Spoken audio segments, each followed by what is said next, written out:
Hello. Can you all hear me? Okay. Tonight I will tell you about 5 of the worst humanitarian aid ideas. So I would like to tell you about humanitarian aid and more specifically about bad humanitarian aid.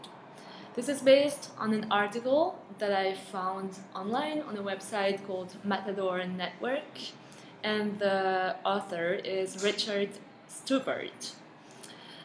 A few keywords and names that you might want to take down before we start. I will tell you about an acronym that is SWEDO, and it means stuff we do not want. I will tell you about Jason Sadler. I will tell you about the Tom's shoes. I will also tell you about somebody called Sam Childers. I will tell you about the rapper 50 Cent. I will tell you about the World Food Program and about an energy drink called Street King. And I will also tell you about cluster ammunition called Blue 97. Okay, let's get started. So, what is bad humanitarian aid? It happens mostly when people pick a cause or a problem they would like to solve, but do not think their project through and end up creating more problems than they're actually solving. The first example of bad humanitarian aid is the campaign called 1 million t-shirts for Africa. Foreign aid circles employ the cynical acronym SWEDO, stuff we don't want, to describe initiatives like Jason Sadler's 1 million t-shirts project. Sadler had admittedly never been to Africa and had never worked in an aid or development environment before.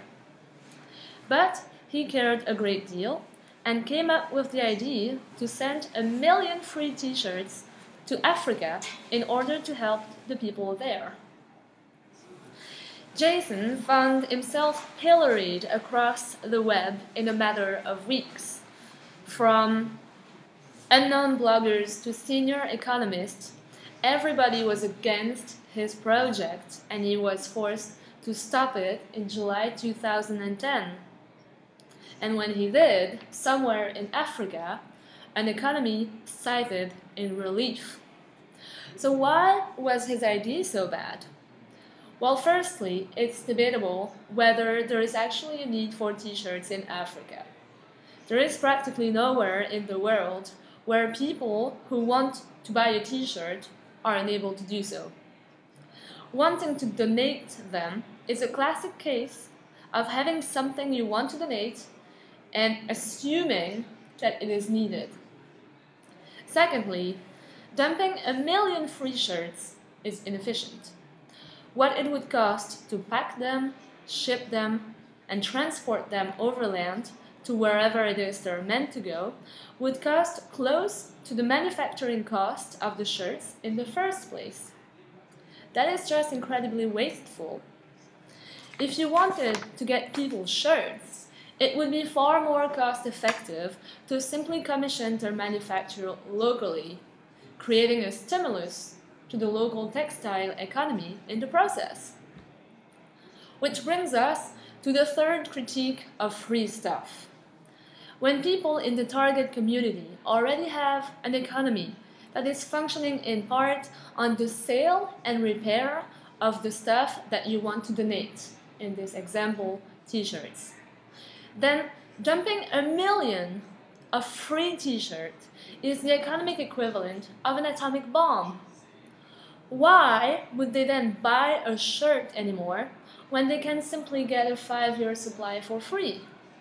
And why would they get their t-shirts repaired when they can simply toss it and get another one?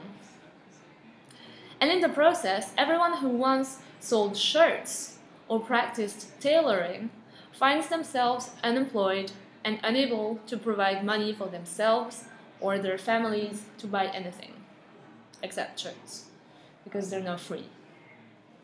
Another example of this type of bad humanitarian aid is the Tom's buy one, give one principle.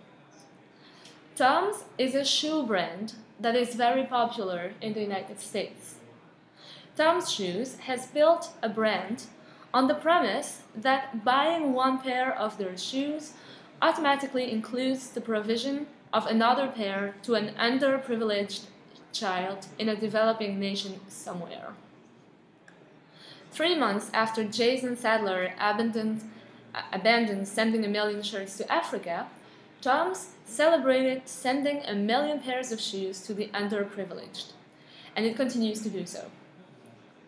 While there are possibly more people in the world who need shoes than people who might need shirts, although this is still debatable, Tom's can be and has been broadly criticized for the same kinds of unintended consequences of dumping shoes in places where people might otherwise be employed making them. What's more, the Tom's campaign misses the fundamental point that not having a pair of shoes is not a problem about not having shoes. It's a problem of poverty.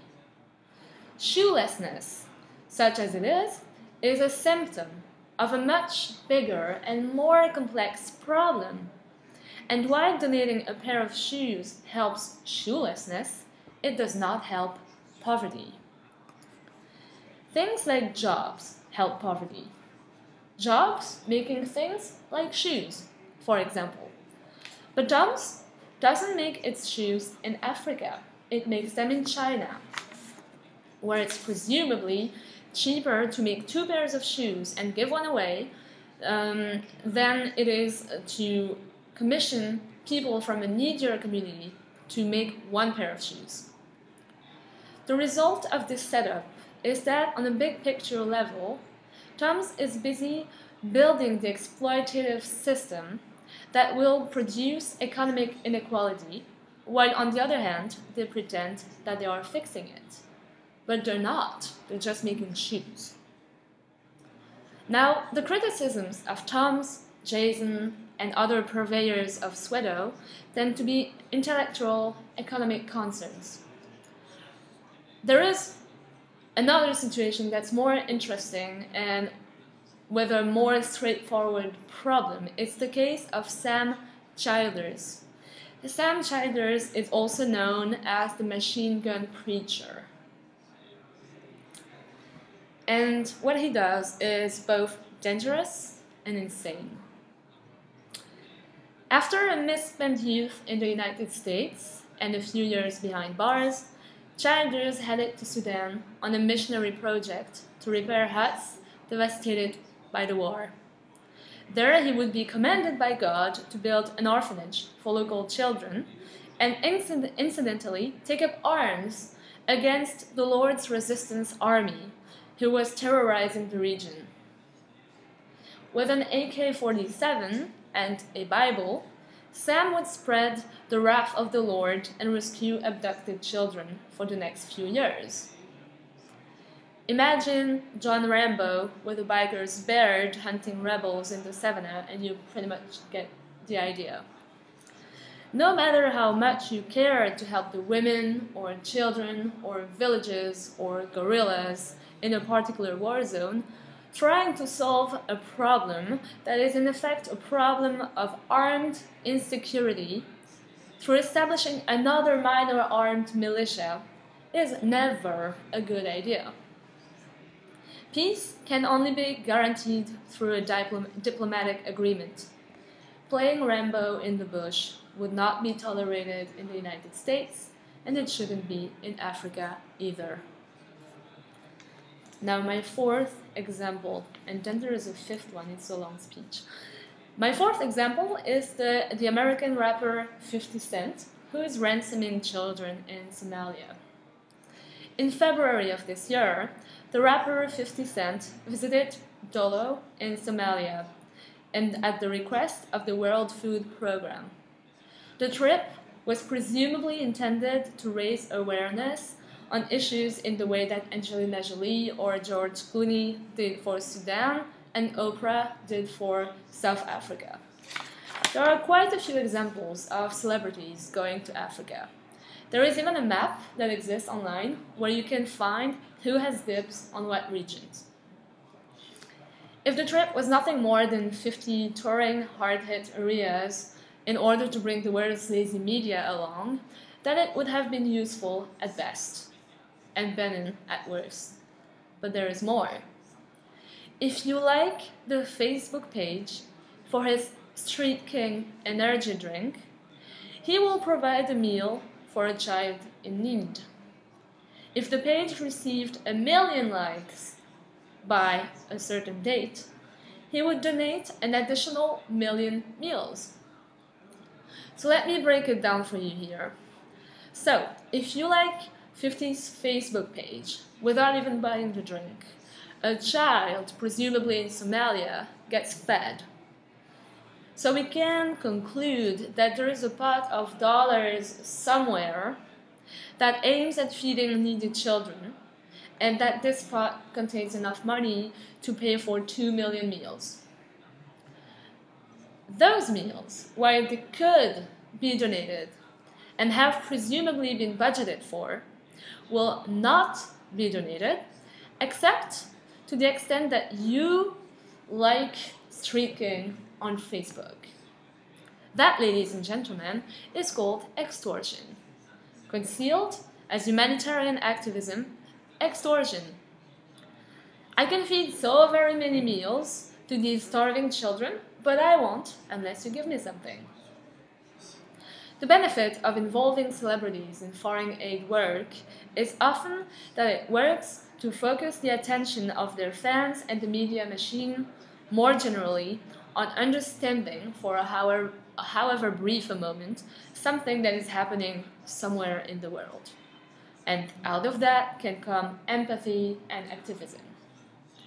The celebrities' contribution, though, depends on whether they can successfully translate attention on them into attention to the issues. When a humanitarian issue becomes a platform for pushing an energy drink on the back of people suffering, we really should be ashamed. Now, the fifth mistake, which is pretty serious and you might have heard it before, is making food aid the same color as cluster munitions. This is probably the most devastating screw-up in the history of helping, and it was that the cluster munitions and the daily food ration packets were given the same bright yellow color. So each yellow Blue 97 bomblet, which is a cluster munition, is the size of a soda can and is capable of killing anyone within a 50-meter radius and severely injuring anyone within 100 meters from the detonation. A humanitarian daily rations package contains a 2,000-calorie meal. It was inevitable that the Afghans coming across the yellow packages in the field would confuse the two. Children, in particular, with no English and a little idea of what a Blue 97 is, would investigate the yellow containers and try to pick them up, with, of course, devastating consequences that an American Air Force general described as unfortunate. Here are the 5 examples I wanted to share with you. Of course, participating in humanitarian aid is always a good idea, but only when the aid has been thought through. Sometimes, bad foreign aid is just a consequence of people caring too much but knowing too little. Other times, it's people who should have known better, not being diligent in considering the consequences of their actions. And sometimes, politicians and unscrupulous businessmen are simply manipulating the suffering of others for their own ends. When it's Benin or thwarted, it's easy enough to laugh it off. But when a bad idea is carried through, the results can be devastating. Thank you.